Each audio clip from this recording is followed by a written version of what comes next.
to do this for your great glory and for the good of your people. In Jesus' name, amen. All right, we are in our series entitled Just Jesus, because that's what we all just need to focus on right now.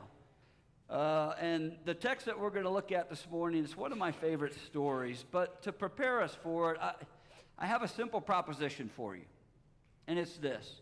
How you live is a direct result of how you view God. Who you think God is influences how you live. Paul tells us in Romans 12, verses 1 to 2, he says, I urge you, therefore, brethren, by the mercies or compassion of God, to present your bodies as a living and holy sacrifice, acceptable to God, which is your spiritual service of worship. And do not be conformed to this world. And you must understand, world is negative here. He's referring to the world that is in opposition to God. This world, this present world that is in rebellion against God. So we are not to conform to this world, but be transformed by the renewing of our mind, so that you may be able to prove what is good, acceptable, and perfect the will of God is. So there are two commands here, not three, believe it or not. Two commands. One is active, the other is passive. The active command is do not conform. The passive command is be transformed. Paul is commanding us to no longer actively conform to the patterns, to the values, to the beliefs, and the ways of this world. Which means Paul already assumes that we already do conform. That we already do think the way that the world thinks. That we already do act the way the world acts. That we already do believe the way the world believes. And that we already do follow the ways of the world and how we live. But here's the key question. How are we to no longer actively conform to the world? We must be acted upon by God to be transformed, Paul says. Well, how are we to be acted upon God? What does he say? Through the renewing of our minds, which means our minds need to be renewed. Our old way of thinking needs to be blown up. The way that we naturally think needs to be changed and transformed. Because when our minds are renewed, we not only think differently, but we act differently. Our whole lives will be different. But what does our mind need to be renewed about? What aspects of our thinking need to be changed and transformed? Well, Paul tells us in verse 1, in view of God's mercy and compassion. Our thinking about God needs to change. Specifically, God must act upon us in such a way that we see the reality of who he is in his compassion and in his mercy. And what is the instrument that God uses to act upon us, to transform us, and renew our minds? His word. Our passage this morning, it is meant to act upon us in such a way that it renews our minds and our hearts about the reality of God's compassion and mercy towards us. Why does it want to renew our minds and hearts this way? So that we would come to Jesus for healing. And that we would trust him more and more. Our text is Matthew 8. And I'm going to have you stand. It's not that long. If you are able, stand for the reading of God's word. When he came down from the mountain, great crowds followed him. And behold, stop, pay attention. Whoo! Something big's about to happen. A leper came to him and knelt before him, saying, Lord, if you will, you can make me clean. And Jesus stretched out his hand and touched him, saying, I will be clean. and immediately his leprosy was cleansed. And Jesus said to him, "See that you say nothing to anyone, but go show yourself to the priests and offer the gift that Moses commanded for a proof to them." And when he entered Capernaum, a centurion came forward to him, appealing to him, "Lord, my servant is lying paralyzed at home, suffering terribly." And he said to him, "I will come and heal him." But the centurion replied, "Lord, I am not worthy to have you come under my roof, but only say the word, and my servant will be healed. For I too am a man under authority with soldiers under me. And I say to one, 'Go,' and he goes. To another, 'Come,' and he comes. And to my servant, 'Do this,' and he does it." When Jesus heard this, he marveled and said to those who followed him, "Truly I say to you, with no one in Israel have I found such faith. I tell you, many will come from east and west and recline at the table with Abraham, Isaac, and Jacob in the kingdom of heaven, while the sons of the kingdom will be thrown out into the outer darkness. In that place there will be weeping and gnashing of teeth." And to the centurion Jesus said, "Go, let it be done for you as you have believed." And the servant was healed at that very moment. This is the word of the Lord. All right, I prayed, so we're going to jump right in. Now, why does our view of God need to be changed? Because some of us believe that God is like a Marine drill sergeant who gets in your face, who inspects everything about your life to make sure everything is in order, and if it is not, he gets in your face and will give you some kind of demerit. For some of us, we feel like God is watching every move we make and inspecting us, just waiting to find something wrong so he can get in our face and chew us out. So you walk around on eggshells, afraid to do anything wrong. You live your life on edge, just hoping that God doesn't blow up at you. You try to control your life to make sure that you're doing everything right and that you have everything in order. But your life is not characterized by joy and peace. It's characterized by anxiety and activity. You see, you fear failure. And you live your life trying to do everything right. And I want you to hear me. There's nothing wrong with that, except for the fear of failure part. Trying to do everything right, there's nothing wrong with that. But here's the ultimate question I want to ask you. What motivation is driving you to do it? Is it love for God? Or is it fear of punishment? Is your life driven by trying to get to know God better? Or are you driven to try to live better and not mess up? And then there are some of us who don't view God as the Marine drill sergeant. You just think that he's powerless. You think that God's power is limited. Sure, he created the world, but he can't change it. And this is easy for us to believe, isn't it? Especially when you don't see change. Especially when you don't see change in you and when you don't see change around you. God, why won't you heal my mother's breast cancer? Why didn't you stop my parents from divorcing? God, why won't you take away the hurt? Why won't you take away the pain that I feel right now? Why can't you change people? And why can't you change me? I guess you're not as powerful as I thought you were. And then there are some of us, we don't have a problem believing in God's power or that he's powerful. We struggle to believe, is he willing? Yes, he has the power to heal, the power to change my circumstances, the power to transform my heart. But the real issue for you is, will he? You may believe that he has the power to do things, but you don't know if he has the compassion and the desire to do things. See, most of us, if we're honest, we fail to believe in one or two of these things, or we fail to believe in both of them, right? We may believe that Jesus has the power, but we don't really believe that he's willing. I know you can, but will you?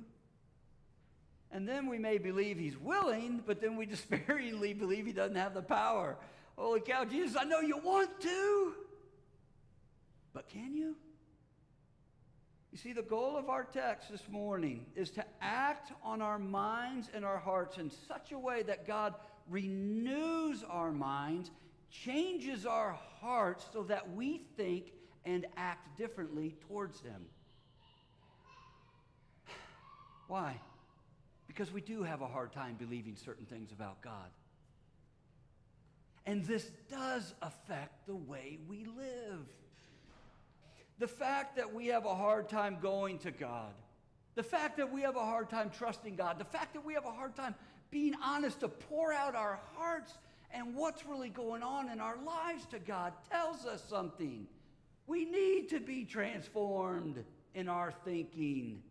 It's evidence that we aren't following the truth about who God is.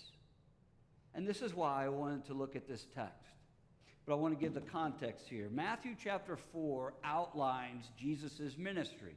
And it tells us in verse 23 that it consists of teaching, preaching, and healing. And so the previous chapters, chapters 5 through 7, Jesus' Sermon on the Mount is emphasizing what? His preaching and his teaching. Well, Matthew's chapters 8 and 9 is dealing with Jesus' healing, and there are 9 of them.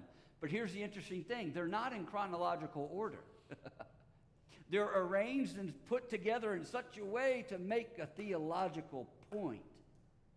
So the question is, why does Matthew put the cleansing of a leper and the healing of the centurion's servant together?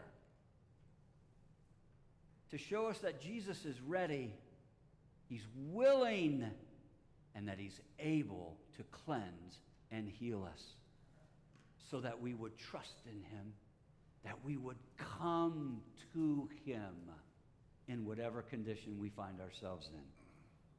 So, side by side, these healings are significant, but here's why. Because both lepers and Gentiles are unclean. Both lepers and Gentiles are excluded from full participation in Israel's worship. They are both viewed as unclean and outcasted from God's kingdom. So let's start with the leper. In Leviticus 13 and 14, 2 very long chapters, very long chapters, are devoted to the process of what a leper had to go through in order to come back.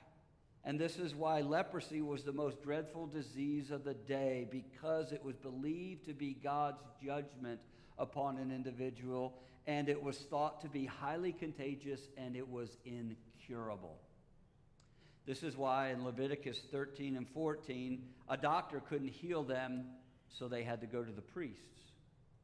The priests could diagnose the leprosy, but a leper had only one hope: that God would heal them. So a leper was considered the most pitiful of all people. Lepers were outcast and isolated. They were forced to live away outside of the community. A leper could never again feel the touch of another human being.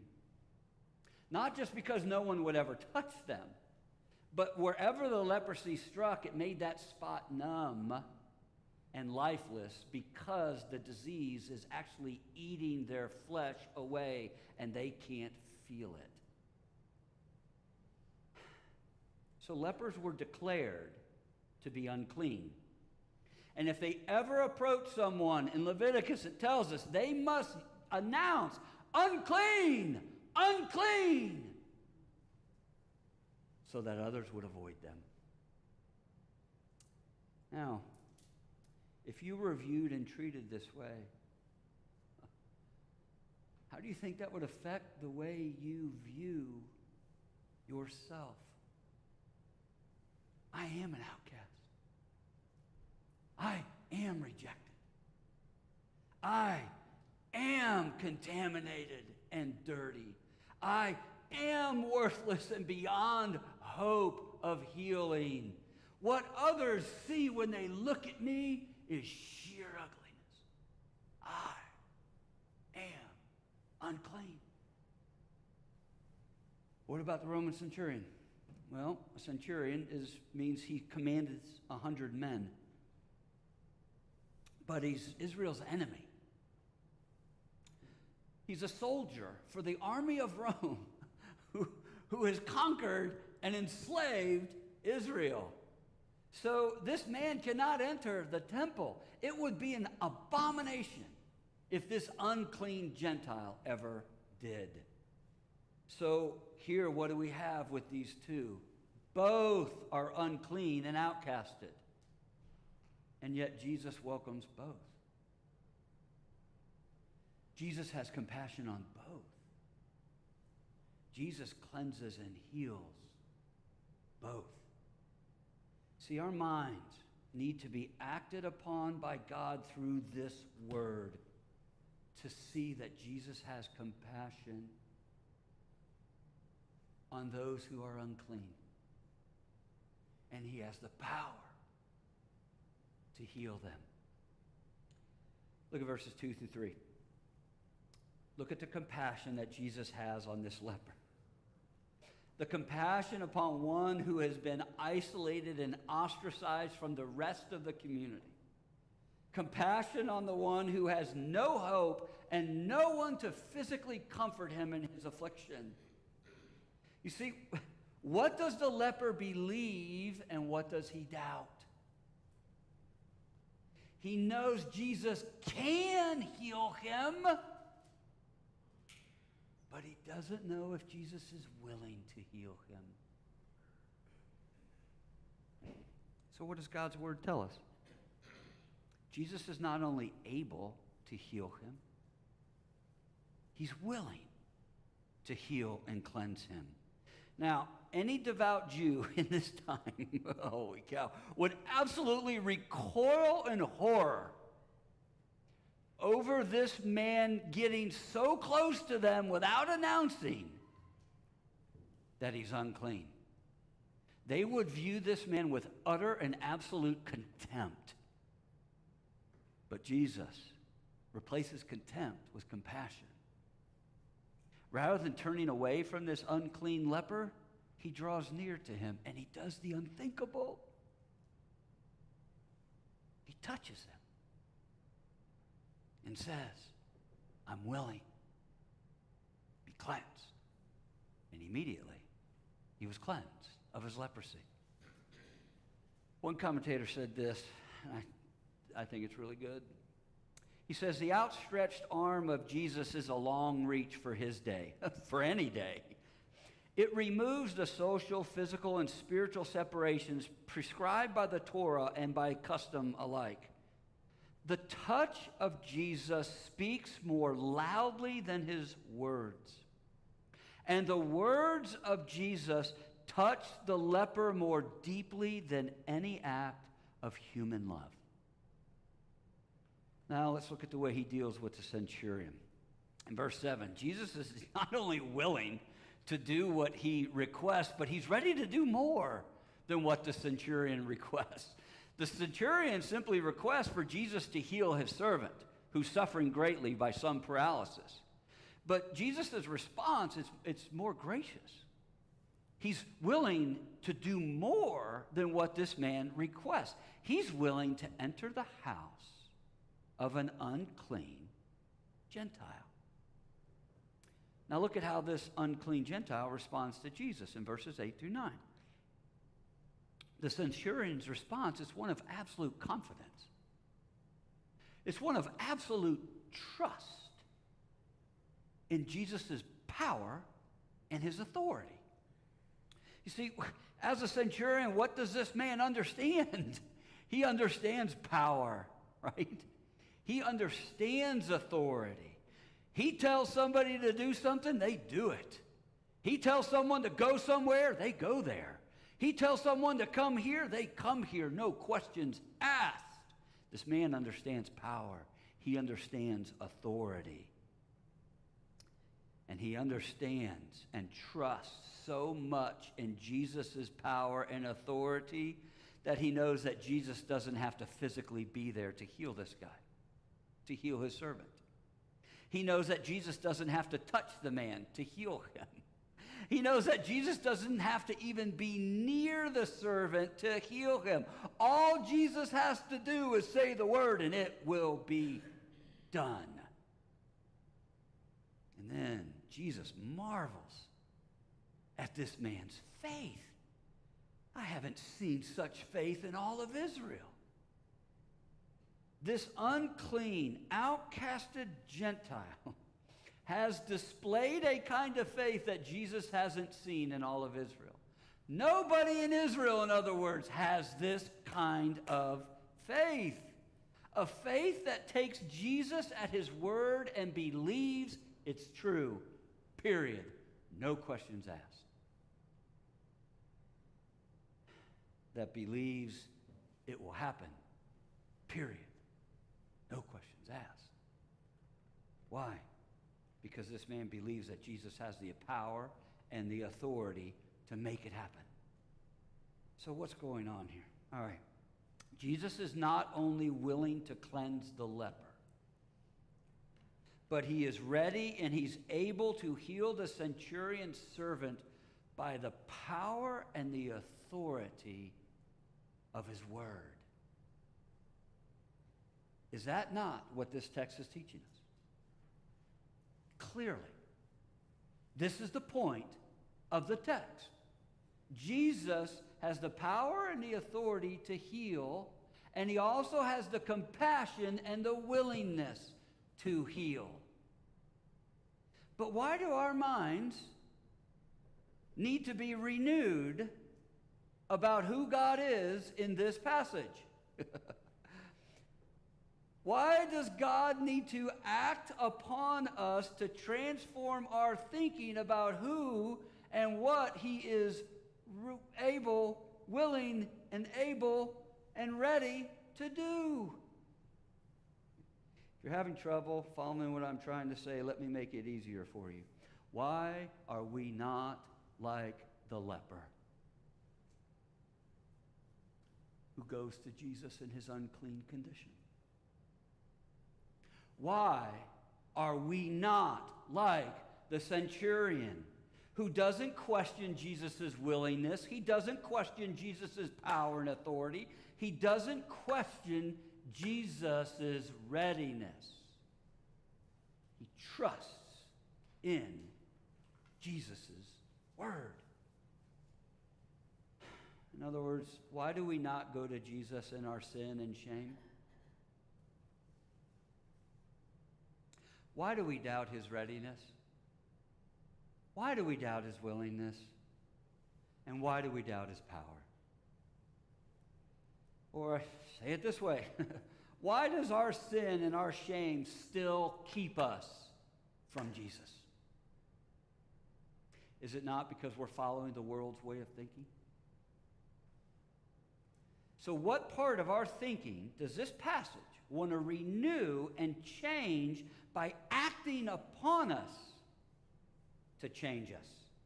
Well, a couple things come to my mind. First, I think this passage, it shows us that Jesus is not shocked, he's not dismayed, and he's not abhorred to be near unclean people.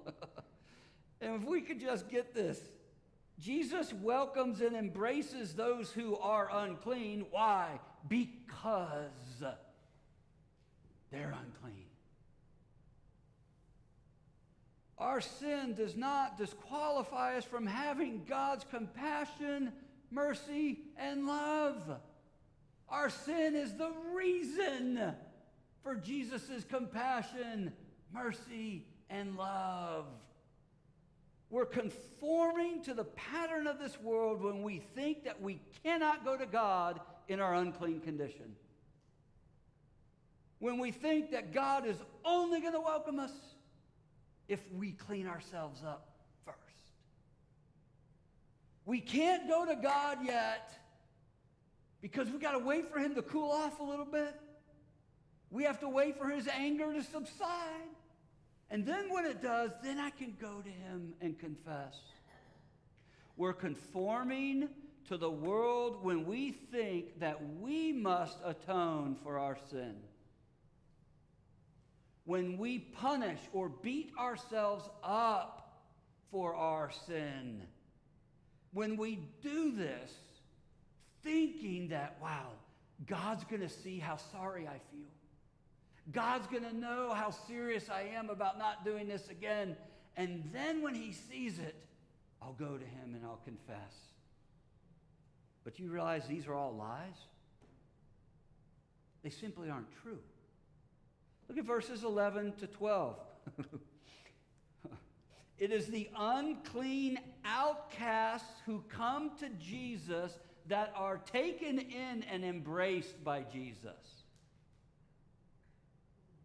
While it is those who think they are clean and don't need Jesus, they are the ones who are cast out.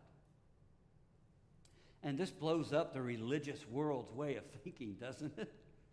I mean, what do you mean that those who are already in are going to be cast out, and that those who are cast out are going to be brought in? Well, who are the sons of the kingdom that Jesus is referring to here? The Jews. His chosen people who thought they were already clean. Those who try to maintain their cleanliness by living a good moral life. Those who believe they're not like lepers and unclean Gentiles. Why? Because we're better. We follow God's rules and laws. They don't. So, I want you to notice something. They are cast out because they won't come to Jesus to be healed and cleansed. Which you got to ask the question, why? Why are they not coming to Jesus? Because they think they aren't sick. They think they aren't unclean. So what's really keeping them from Jesus? It's not their badness. It's their goodness that's keeping them from Jesus. They aren't coming to Jesus because of their goodness. Only the unclean who come to Jesus are embraced and welcomed. If you think you don't need Jesus to cleanse you, then you will be cast out. Is the point. So, what do we see? We see that Jesus has no compassion for those who live as if they don't need him. But for those who do know they need him, for those who do know that they are unclean and that they can't cleanse themselves, Jesus is full of compassion and he is full of power. So, if this truth is meant to act upon us to transform our thinking about God, then how should this truth affect our lives and the way we now act towards God? It should cause us to trust him. It should cause us to trust in him and the power of his word. You see, this passage, what is it meant to do? It's meant to produce in us the kind of faith that the centurion had. A faith that says, your word is truth. Whatever you say is true, regardless of what I see, regardless of how I feel. I know that you are ready, willing, and able to do anything for me according to your will, even if it's not according to mine. Even if it's not according to my timing. Even if it's what I don't want you to do. I trust that you still have my best interest in mind. even if I don't see or understand what you're doing, I trust that you're good and you have my best interests in mind. Jesus, you don't have to be physically present to accomplish your will in my life, because your word is authoritative and your word is powerful. Second thing it's meant to do, I think it's meant to cause us to go to him with and in our sin. It really is. Not only for us to be cleansed, but so we can be restored and made whole. See, we got to understand something here. When Jesus touches him, there's more going on here. This is how Jesus cleans us. An unclean outcast was cleansed and brought in. Why? Because an exchange took place. An act of transference took place when Jesus touched him. By touching him, he's not just communicating to this man his willingness and his compassion. He's communicating to this man, I'm taking all of your uncleanliness, and I'm going to give you all of my goodness, all of my purity, all of my righteousness. And immediately the man was cleansed. So, to heal us of our sin and shame, Jesus became our sin and shame. To make us whole, Jesus became undone on the cross, where he was cast out so that he could bring us in. See, on the cross, what happens? This act of transference, this exchange, is where Jesus takes everything that is bad about us, and then he gives us everything that is good about himself. You see, when God acts upon you to see that Jesus was willing to trade places with you, when your mind is renewed about just how merciful and compassionate he is towards you and your sin, when you realize that his death cleanses you from your sin, when you realize that his righteousness restores you, why would you not follow him? Why would you not trust him? Why would you not go to him in your unclean condition? You see, Jesus is not ashamed to be near you in your sin. So why are you ashamed to be near him in your sin? If Jesus was willing, if Jesus was moved with compassion, if Jesus has the power to cleanse the most unclean, outcasted person in all of Israel, then will he not be moved with compassion towards you? Is he not willing to cleanse you of all that makes you unclean? So come to him in your unclean condition. Trust in the authority and power of his word to cleanse you. Jesus will take you in. He will not cast you out. That's the point. Why? Because he's ready. He's willing. And he is able to cleanse you and to restore you and make you whole.